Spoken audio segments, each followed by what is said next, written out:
Hello বন্ধুরা, আসসালামু আলাইকুম। চাচা ভাতিজা আবারও চলে আসলাম আপনাদের মাঝে নতুন একটি ভিডিও নিয়ে। এই যে রাজশাহীর যে টিমটা দিল, কথা বলছেন নেই, রাজশাহী এখন কি করতেছে?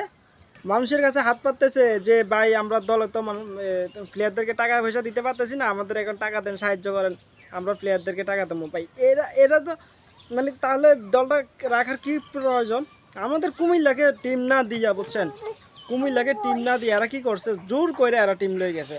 কথা বলছেন, এরা জোর করে টিমটা লইয়া যাইয়া অঙ্কালা কি করছে জানেননি? প্লেয়ারদেরকে টাকা দিতে পারে না। আমার মনে হয় কি জানেননি, তাদের কোনো দোষ না। আমার মনে হয় বিসিবি তারা মনে তাদেরকে জোর করে টিমটা দিছে।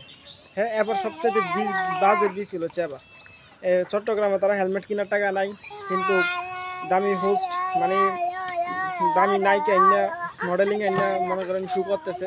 কথা বলছেন নেই, কিন্তু এরা এরা এইগুলো দায়ভার কে নিবে? এগুলো দায়ভার তো সম্পূর্ণ বিসিবি তারা নিতে হবে, কারণ এগুলো তো বিসিবির দোষ।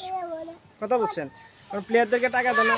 একদিকে তো সিলেটে প্লেয়ারদেরকে, বিদেশি প্লেয়ারদেরকে টাকা দেয় না, আরেকদিকে তো মনে করেন এই রাজশাহীর করুণ অবস্থা।